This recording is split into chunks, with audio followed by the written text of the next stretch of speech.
I want to describe a feeling. You've had a good month. Nothing went wrong. No emergencies.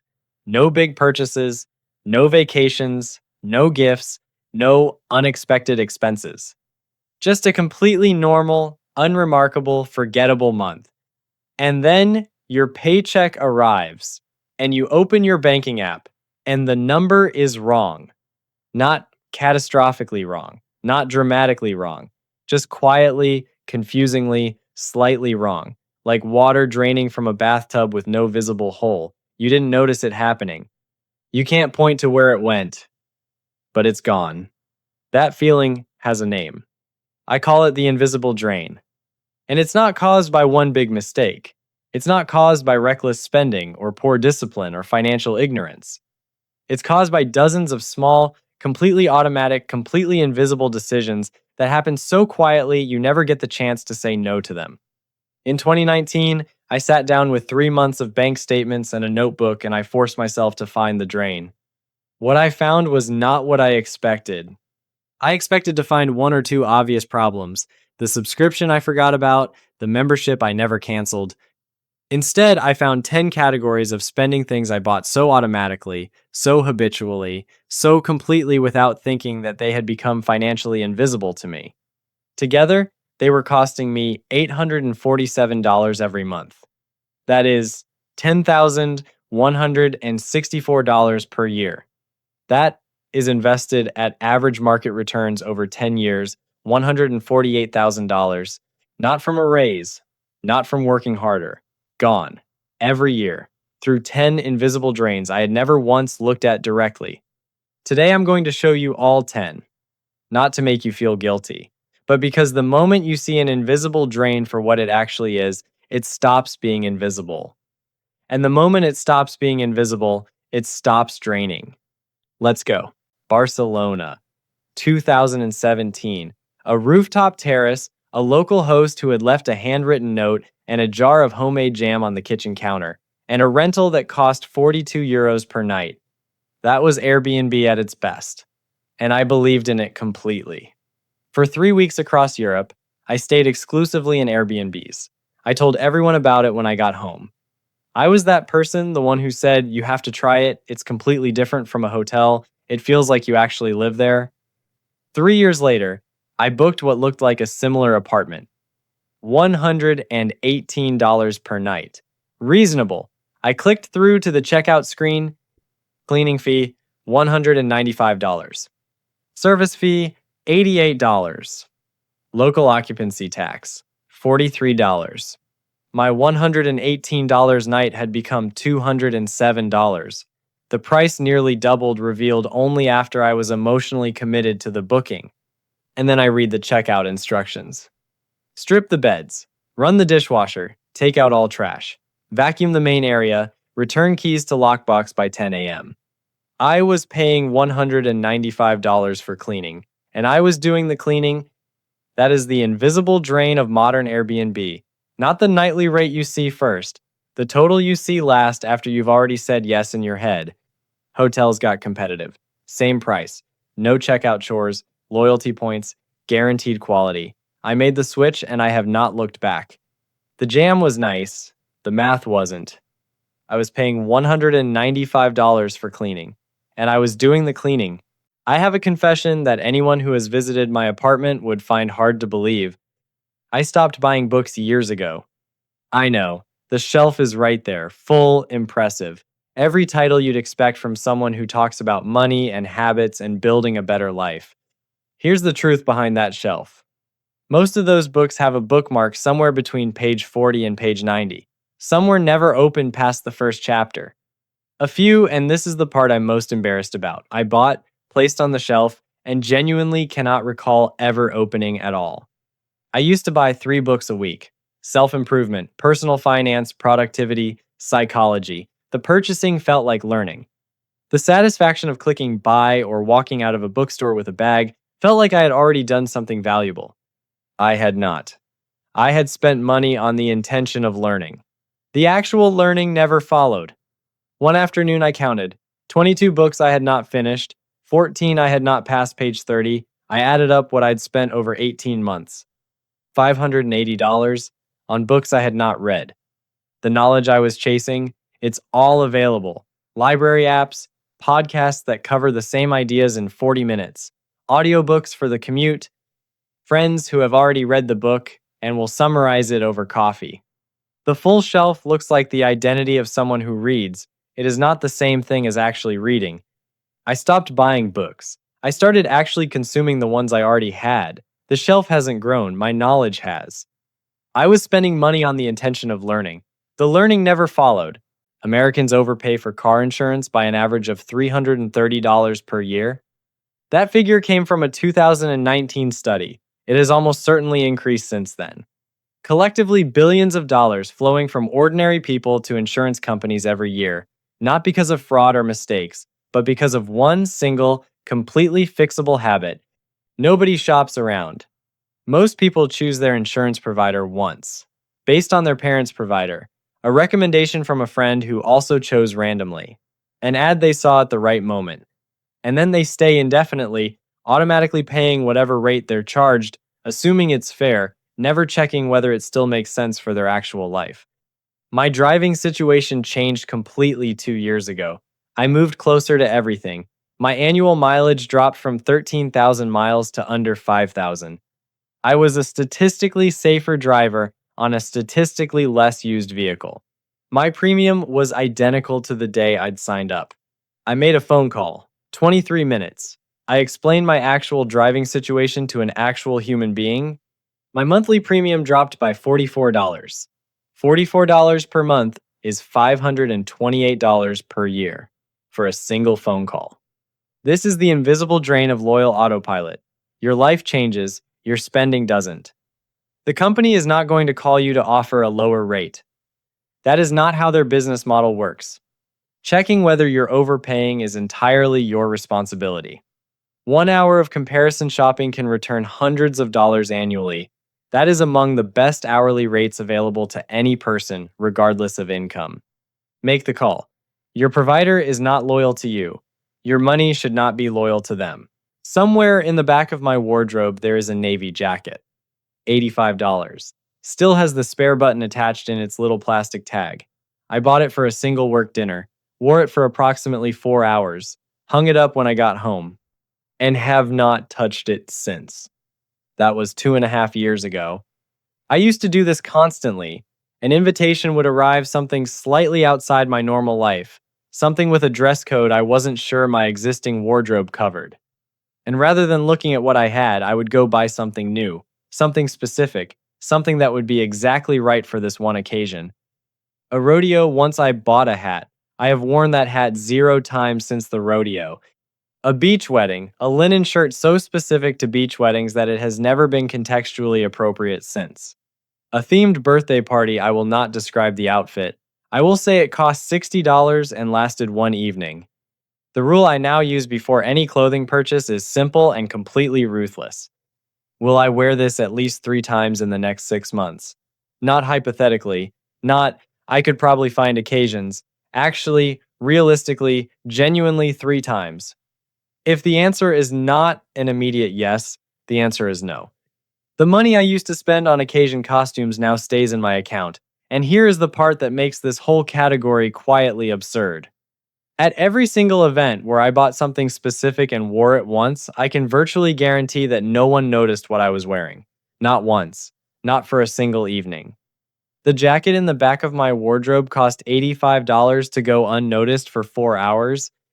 The jacket cost $85 to go unnoticed for 4 hours. 7. At one point, I was paying for 7 different services that delivered video content to my television. Netflix, Hulu, HBO Max, Disney Plus, a sports package, YouTube TV, and a documentary service I had signed up for during a free trial, and I want to be honest about this, had completely forgotten existed until I saw the charge on my statement. Total monthly cost, $187. I sat down one evening and tried to remember the last time I had used each one. Not the last show I'd watched, the last time I'd used each specific platform. For 2 of them, I could not remember a single piece of content. Not one show, not one film, not one episode. I had been paying for them every month, automatically, invisibly, for content I had never consumed. I was paying $187 per month for the comfort of knowing that if I ever wanted to watch something, I had options. That is $2,244 per year for options I was not exercising. I canceled everything except two, the two I used consistently every week without having to think about it. Monthly cost $28. And here is the thing nobody mentions about canceling streaming services: the content doesn't disappear when you cancel, it waits. The shows are still there. If I need access to something specific, I subscribe for 1 month, watch it, cancel again. Total cost $15. The services are designed for you to forget they exist while continuing to charge you for them. That is not an accident. That is the business model. The television did not get worse. The bank account got significantly better. I was paying $2,244 per year for options I was not exercising. This one is not a small purchase. This is the story of how I handed $7,500 to a company I could not explain to a single person and watched it disappear. 2021. A good friend, someone with generally sound judgment sent me a message about a startup. Early stage. The founder was a friend of his. The pitch deck looked professional. The numbers seemed compelling. There was urgency, the funding round was closing soon. I read the pitch deck. I looked at the numbers. I genuinely tried to evaluate it. And here is the problem I refused to admit to myself in that moment. I had no idea what I was looking at. I did not understand the industry. I could not tell you what healthy margins looked like for a company at that stage. I had no framework for whether the growth projections were realistic or fabricated or somewhere in between. I invested $7,500 because my friend was confident. And confidence, someone else's confidence, is not analysis. 18 months later, the company shut down quietly. No scandal, no fraud, they simply ran out of money. My $7,500 did not go anywhere dramatic. It just stopped existing. The painful part was not the loss. The painful part was the honesty I had to apply afterward. I had not invested in a company. I had invested in a feeling. The feeling of being someone who invests in startups, of being plugged in, of being early, of being the kind of person who gets opportunities like this. That identity cost $7,500. My rule now: if I cannot explain exactly what I am investing in and exactly how it makes money in plain language to someone who knows nothing about finance, I do not invest. Full stop. No exceptions for confidence, no exceptions for trust, no exceptions for urgency. Understanding is not a limitation. It is the only protection that actually works. I had not invested in a company. I had invested in a feeling. That feeling cost $7,500. I used to pour milk down the drain at least twice a month. Full cartons, bought in bulk, expired before I reached them. Down the drain. The logic that led to this was not stupid. It was just incomplete. At Costco, the per unit cost of almost everything is genuinely lower. Eggs, milk, yogurt, proteins. The savings are real per unit, per calculation, per item on the label. What I was not calculating was the unit I was actually buying. Not the egg, the dozen, not the yogurt container, the 6-pack, not the chicken breast, the 4-pound bag. And when you live alone or with a small household, the unit you can realistically consume before expiration is frequently smaller than the unit you're being offered savings on. I was buying 24 eggs at a time because the per egg cost was lower. I would use 8 and throw away 16. I was buying large milk cartons because the per liter price made sense. I was pouring liter after liter down the drain with a vague sense of guilt and absolutely no change in behavior. The math on bulk buying only works if you finish everything you buy. If you throw away 30% of what you purchased, you did not save money. You paid full price for the portion you used and donated the rest to your garbage bin. I switched to buying smaller quantities of what I would actually use in a week. The per item cost went up. The food waste dropped to near zero. My total monthly grocery spend went down. The bulk deal is a deal. It is just a deal for the household that can actually finish it. Know which one you are before you reach for the larger size. I paid full price for what I used and donated the rest to my garbage bin. Every Saturday morning for almost 2 years, I walked past a clothing store on my way to get coffee. And every single Saturday, without exception, there was a sign in the window: sale, 40% off, today only. Every Saturday. Same sign, same percentage, same today only that had been today only for 96 consecutive weeks. At some point, I realized what I was looking at. That was not a sale, that was the price. The number on the original tag was a fiction, a reference point designed to make the actual price feel like a victory. The store was not discounting anything. It was pricing everything normally and labeling it as a discount permanently. And it worked. On me and on everyone around me. A friend once described a shopping trip with visible excitement. She had spent $300 at a sale and saved $600 off the original prices. She felt incredible about it. I asked one question: did you plan to go shopping before you saw the sale? She had not. She had not saved $600. She had spent $300 she had no intention of spending on items she had no intention of buying because a sign made her feel like not buying them would be the financial mistake. That is what sales are engineered to do. They do not lower the cost of things you were going to buy anyway. They manufacture desire for things you were not going to buy at all and then frame the purchase as responsible. My rule now: I buy things when I need them. If a genuine sale happens to align with something I had already decided to buy, that is a bonus. The sale is never the reason for the purchase.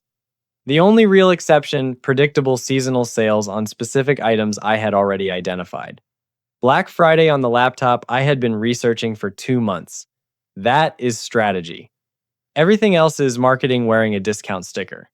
She had not saved $600. She had spent $300 she had no intention of spending. Let me show you a calculation I did that genuinely embarrassed me. For 14 months, I paid $17 per month for a premium video calling subscription. The reason: the free version cut calls off after 40 minutes. And occasionally, not often, not regularly, but occasionally I had a call that ran longer than that. So let me do the math. $17 per month times 14 months equals $238 spent. In those 14 months, how many times did the 40-minute limit actually affect me? I thought about it honestly. 6 times, maybe 7. $238 divided by 6. Inconveniences avoided. $39.67 per inconvenience. For the privilege of not having to say to the other person, "It cuts off at 40 minutes, wanna just call back?" That sentence, that is what I paid $238 to avoid saying. And the deeper issue, which I only saw when I actually looked, was that free alternatives had quietly become excellent. Google Meet, Microsoft Teams, services that were objectively good enough for everything I needed, available at zero cost, that I had simply never switched to because I was already set up with what I had. This pattern is everywhere once you start seeing it. Paid apps with free alternatives that are 90% as capable. Subscriptions renewed automatically that no longer match how you actually live. Software bought for a specific moment that now has 5 free competitors built by companies trying to earn your migration. The question I ask before renewing anything is not whether the service is worth the money. The question is, what would I actually lose if I canceled this today? If the honest answer is not much, the subscription ends. I paid $238 to avoid saying 4 words to another person. They are not selling you a warranty. They are selling you a feeling. Specifically, and this has been tested, refined, and optimized in thousands of retail environments by teams of behavioral psychologists whose entire job is to understand exactly what you're afraid of. At the moment of purchase, they are selling you the feeling that you are the kind of careful, responsible, sensible person who protects their investments. The feeling costs somewhere between $79 and $199, depending on the product. Here is what they know and are very careful not to say out loud. Retailers profit 50 to 80% on extended warranties. They are the highest margin product in the store, higher than the laptop, higher than the television. The pitch exists because the math overwhelmingly, consistently, and deliberately favors the house. Products either fail within the manufacturer's warranty period, which already covers the failure, or they outlast the extended warranty entirely. The narrow window where the extended warranty would actually pay out is small enough that companies build entire profitable divisions selling protection that almost no one ever successfully claims. Fewer than 5% of warranty purchasers ever make a successful claim. The other 95% pay for protection and receive nothing. I stopped buying them entirely.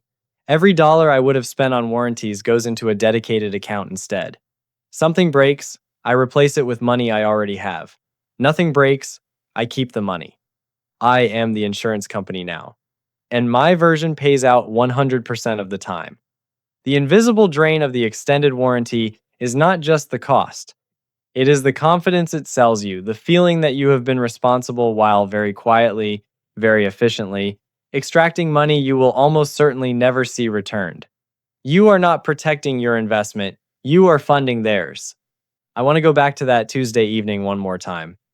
I'm sitting at my kitchen table with 3 months of bank statements spread out in front of me, a notebook, a pen, and the slowly growing understanding that I have been bleeding money in ways I had never once examined.